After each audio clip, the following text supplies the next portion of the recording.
اللہ تعالیٰ نے غلط کاموں کی فہرست قرآن مجید میں بیان کر دی ہے. یہ بتا دیا ہے کہ میں نے کیا چیزیں حرام کی ہیں. میں بار بار اس جانب توجہ دلاتا ہوں کہ قرآن مجید میں سورہ اعراف کی وہ آیت بڑی اہم ہے. اس میں یہ بیان کیا گیا ہے کہ کھانے پینے کی چیزوں کے علاوہ اللہ تعالیٰ نے صرف 5 چیزوں کو حرام کیا ہے. ایک اس چیز کو حرام کیا کہ کوئی فحش کام نہیں ہونا چاہیے. دوسرے اس کو حرام کیا ہے کہ کوئی حق تلفی کا کام نہیں ہونا چاہیے. تیسرے اس کو حرام کیا ہے کہ کسی کی جان مال آبرو کے خلاف کوئی زیادتی نہیں ہونی چاہیے. چوتھے اس چیز کو حرام قرار دیا ہے کہ آپ اللہ تعالیٰ کی طرف کوئی چیز منسوب کر کے کہیں کہ یہ اللہ کا دین ہے اور وہ اللہ کی بات نہ ہو. اور 5ویں یہ کہ آپ شرک کا ارتکاب کریں. یہ 5 چیزیں حرام ہیں. ان موسیقی کے معاملے میں ہمارے ہاں یہ عام خیال بن گیا کہ وہ اصلاً ممنوع ہے، یعنی اپنی ذات ہی میں منع ہے. ایسا نہیں ہے. تمام فنون لطیفہ جتنے بھی ہیں، وہ موسیقی ہو، وہ شاعری ہو، وہ مصوری ہو، اصلاً تو خدا کی نعمت ہے. آپ ان کا استعمال کیا کر رہے ہیں، یعنی ان کے ذریعے سے کیا میسج دے رہے ہیں، کیا پیغام دے رہے ہیں. آپ دیکھیے ہمارے ہاں شاعروں کے بارے میں تو کوئی برا تصور نہیں پایا جاتا. قرآن مجید نے شاعروں کی مذمت کی. یعنی جب رسالت مآب صلی اللہ علیہ وسلم کو شاعر قرار دیا گیا معاذ اللہ، تو رسالت مآب صلی اللہ علیہ وسلم کی طرف اللہ تعالیٰ نے اس کی نسبت کو پیغمبری کے منصبی کے صرف منافی قرار نہیں دیا، بلکہ شاعروں کے اوپر ایک تبصرہ بھی کر دیا کہ یہ تو وہ لوگ ہیں کہ جو ہر وادی میں گھومتے پھرتے رہتے ہیں، جو کسی ایک جگہ کے اوپر کھونٹے کے ساتھ بند کے کوئی بات نہیں کرتے، جن کے پیچھے لگنے والے بھی عام طور پر لپاٹیے ہوتے ہیں، اور جن کے قول و فعل میں بھی تضاد ہوتا ہے. یعنی یہ تبصرہ کر دیا. لیکن اس کے فوراً بعد کہا، ظاہر ہے اس سے یہ خیال ہو سکتا تھا کہ شاعری اپنی ذات میں کوئی ممنوع چیز ہے. اس کے فوراً بعد کہا کہ نہیں، وہ لوگ بھی ہیں کہ جن کو اللہ نے ایمان کی توفیق دی ہے، اچھے عمل کی توفیق دی ہے، اور وہ بھی شاعری کو استعمال کرتے ہیں. ہمارے ہاں دیکھ لیجئے اقبال جیسے شاعر بھی ہیں، حالی جیسے شاعر بھی ہیں. حالی بڑے موحد شاعر ہیں، توحید کے علمبردار ہیں، لیکن انہوں نے خود شاعروں کے اوپر تبصرہ یہ کیا ہے کہ گناہ گار وہاں چھوٹ جائیں گے سارے، جہنم کو بھر دیں گے شاعر ہمارے. تو اب اس کا یہ مطلب نہیں ہے کہ شاعری ممنوع ہو گئی. شاعری کا استعمال اگر غلط ہو رہا ہے تو اس کی حالی بھی مذمت کریں گے. اقبال کہتے ہیں کہ تہمت شعر و سخن برمن نہ بس، یعنی میرے اوپر شعر و سخن کی تہمت نہ لگاؤ، حالانکہ وہ بڑے شاعر ہیں. تو اصل میں یہ بات جو رسالت مآب صلی اللہ علیہ وسلم کی تھی اس کو لوگ سمجھے نہیں پوری طرح سے. بات یہ تھی کہ موسیقی کا استعمال چونکہ سوسائٹی میں بہت برا ہو رہا تھا، جیسے آج کل ہو رہا ہے، اسی طرح مصوری کا استعمال زیادہ تر اس زمانے میں شرک اور بت پرستی کے فروغ کے لیے ہوتا تھا. یعنی جن شخصیات کو لوگ پوجتے تھے، پرستش کرتے تھے، انہیں کو بت بنا لیے جاتے تھے. تو ان چیزوں کی کنڈیمنیشن ہوئی، ان کی مذمت کی گئی. اس سے لوگوں نے غلطی سے یہ سمجھ لیا کہ یہ اصلاً ممنوع ہے. یہاں بھی وہی صورتحال ہے جو اس سے پہلے میں عرض کر چکا کہ قرآن کی روشنی میں ان تمام روایتوں کو دیکھنا چاہیے. تو قرآن مجید نے ہمارے سامنے وہ پورا کا پورا نظام رکھ دیا ہے کہ یہ چیزیں منع ہیں، لہٰذا ان میں سے کوئی چیز اگر مصوری میں، شاعری میں، کسی چیز میں بھی پائی جائے تو وہ ممنوع ہے. یہ اگر گٹار بجاتے ہیں یا کوئی اور موسیقی کا آلہ بجاتے ہیں تو اس بات کا خیال رکھیں کہ جو دھن یہ بجاتے ہیں یا جو اس کے اوپر کوئی الفاظ ان کی زبان سے نکلتے ہیں وہ کیا ہے. اگر وہ الفاظ پاکیزہ ہیں، ان کے اندر کوئی خرابی نہیں، یا کم سے کم کوئی اخلاقی ان کے اندر قباحت نہیں ہے، تو پھر بجائے خود موسیقی کوئی ممنوع چیز نہیں ہے، بجائے خود مصوری کوئی ممنوع چیز نہیں. آج بہت سے پروفیسر حضرات آ رہے ہیں، ان کو پتہ ہے قرآن کی آیت کا یہ مطلب نہیں ہے، گھما رہے ہیں اپنے مفاد کے لیے.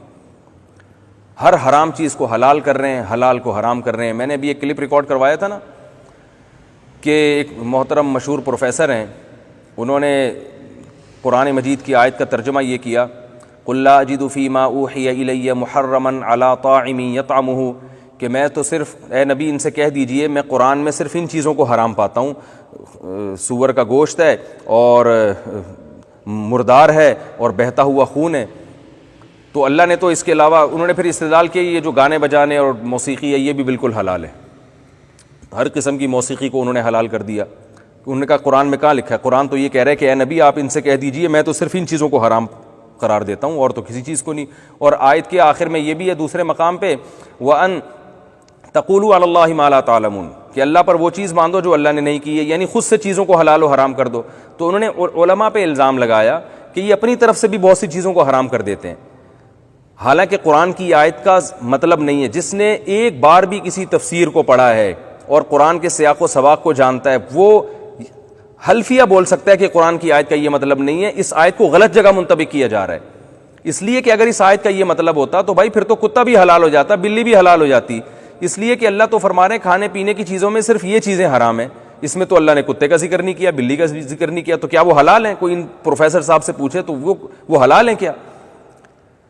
تو اس آیت کا یہ مفہوم ہی نہیں ہے. اس آیت کا مفہوم یہ ہے کہ مشرکین مکہ بھی بہت سی چیزوں کو حرام قرار دیتے تھے اور اسلام بھی ان چیزوں کو حرام قرار دیتا تھا, لیکن مشرکین مکہ نے کچھ چیزیں اضافی طور پر حرام قرار دے دی تھیں جن کو اسلام حرام نہیں کہتا تھا. تو اسلام نے ان کو یہ بتایا کہ جن چیزوں کو تم حرام قرار دیتے ہو, جن کو ہم بھی حرام سمجھتے ہیں, ان میں یہ والی چیزیں تو حرام ہیں, باقی تم نے خود اپنے طرف سے حرام کی ہوئی ہیں. تو یہ اوور آل تمام چیزوں کے بارے میں نہیں ہے, یہ اسپیسیفک چیزوں کے بارے میں ہے. باقی چیزوں کو تو مشرکین بھی حرام سمجھا کرتے تھے, تو یہ مخصوص چیزوں کے بارے میں. تو اے نبی آپ ان سے کہہ دیجئے اس آیت کا مفہوم کیا ہے, کیونکہ جس کو جواب دیا جاتا ہے نا تو وہ سامنے والے کی حالت کو دیکھ کے جواب دیا جاتا ہے. یہ مشرکین مکہ سے خطاب ہے کہ جن چیزوں کو تم حرام سمجھتے ہو ان چیزوں میں حقیقت میں صرف یہ والی چیزیں حرام ہیں, باقی جن کو تم نے اپنی طرف سے حرام قرار دے دی ہے وہ والی حرام نہیں ہے. وہ کون سی چیزیں ہیں جن کو تم نے اپنی طرف سے حرام قرار دیا؟ وہ ہے غیر اللہ کے نام پہ جانور کو چھوڑ دینا بتوں کو خوش کرنے کے لیے, یہ تم نے اپنی طرف سے ان چیزوں کو حرام قرار دیا ہے, یہ اللہ کی حرام کردہ چیزیں نہیں ہیں, لہذا اس طرح سے چیزوں کو حرام نہ کیا کرو. یہ مطلب ہے اس آیت کا. اس خاص تناظر میں یہ آیت نازل ہوئی, اس کو اٹھا کے ہر چیز پہ فٹ کر دیا کہ صرف یہ چیزیں حرام ہیں باقی ساری حلال ہیں. تو اللہ نے کیا فرمایا؟ وہ لوگ جن کو علم ہے اس کے باوجود وہ لوگوں کو صحیح گائیڈ نہیں کرتے, یہ وہ لوگ ہیں جن پر اللہ کا غضب نازل ہوا.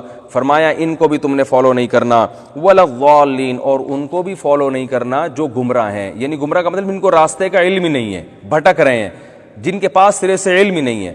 جیسے بہت سے جاہل قسم کے صوفی ہوتے ہیں جن کے پاس شریعت کا علم نہیں ہے, بس جذبات ہیں اور وہ لوگوں کو غلط راستے پہ ڈال رہے ہیں. جو ہے نا آج بہت بڑی تعداد ایسے لوگوں کی ہے, قرآن و سنت کا گہرا علم نہیں ہوتا ان کے پاس, اور صرف کچھ حوالے بعض لوگوں نے یاد کیے ہوئے ہیں. اور بعض لوگ کیا کرتے ہیں کہ وہ حوالے بھی نہیں پتہ ہوتے, ان کو قرآن و سنت کا پتہ ہی نہیں ہوتا, بس وہ ایسے ہی بیٹھ کے پھینک رہے ہوتے ہیں. تو اللہ نے فرمایا ایسے لوگوں کو تم نے فالو نہیں کرنا. مائک نمبر 5 سے سوال کریں. Assalamu alaikum, Mr. Zakir Naik and all people around here. My name is Bhavna Nalavde. I'm a Hindu. I have a question regarding music in the Holy Quran. Is it mentioned anywhere in the Holy Quran that listening to music, I'm not saying watching music, but listening to music is haram? And if it is so, Mr. Bismillah Khan, ek mashhoor fankar hai, he has an argument with someone that listening to music is very soulful and relaxing to the soul. So if you could please defend or have an argument about this, that how is listening to music haram? Thank you very much. بہن نے سوال کیا ہے کہ قرآن میں کوئی آیت ہے جس میں لکھا ہے کہ میوزک حرام ہے؟ قرآن میں لکھا ہے اطیعوا اللہ اطیعوا الرسول, اوبے اللہ اوبے دی میسج, اللہ کی بات مانو, اللہ کے رسول کی بات مانو. تو قرآن یا صحیح حدیث میں موجود ہے, ہمیں ماننا چاہیے. قرآن میں ڈائریکٹ ورس نہیں ہے کوئی صاف الفاظ سے کہ میوزک حرام ہے, انڈائریکٹ ہے, لیکن اللہ کے رسول کی حدیث میں ہے. صحیح حدیث میں لکھا ہے کہ صرف ڈف ہوتا ہے ون سائیڈڈ ڈرم, ڈف الاؤڈ ہے, اس کے علاوہ باقی میوزیکل انسٹرومنٹس حرام ہیں. یہ صاف طور پہ لکھا ہے. ابھی آپ کا آرگیومنٹ ہے کہ بسم اللہ خان صاحب کہتے ہیں کہ music is soothing for the civil. میرا دوست کہتا ہے شراب بھی سودنگ فار دا سول ہے, شراب سے مجھے سکون ملتا ہے. ٹھیک ہے بھائی, آپ کو سکون ملتا ہے لیکن اس سے نقصان زیادہ ہے. تو میوزک کیوں حرام قرار کیا ہے؟ اٹ انٹاکسیکیٹس. قرآن میں لکھا ہوا ہے چیپٹر نمبر 2 سورہ البقرہ میں, سورہ نمبر 2 آیت نمبر 219, شراب میں فائدے بھی ہے نقصان بھی ہے. اللہ تعالیٰ جانتا ہے, اللہ تعالیٰ سب کچھ جانتا ہے. قرآن میں لکھتے ہیں اللہ تعالیٰ کہ شراب میں فائدے بھی ہے نقصان بھی ہے, لیکن نقصان فائدے سے زیادہ ہے. تو میں مانتا ہوں ہو سکتا ہے کہ کچھ لوگوں کو فائدہ ہو میوزک سے. دیر از میوزک تھراپی آلسو. قرآن میں ایک سورہ شعراء ہے, پوئٹس. قرآن شریف شاعری اور گانے کے خلاف ہے, حرام نہیں کہتا ہے لیکن اکثر خلاف ہے. کیوں؟ جب ہم شعر شاعری کرتے ہیں اکثر اتنی شعر شاعری کرتے ہیں کہ شرک کی طرف جاتے ہیں. میں اگر راجہ کی تعریف کر رہا ہوں اتنی تعریف کرتا ہوں کہ اس کو خدا سے ملا لیتا ہوں. کچھ لوگ نعت پڑھتے ہیں محمد صلی اللہ علیہ وسلم کے بارے میں,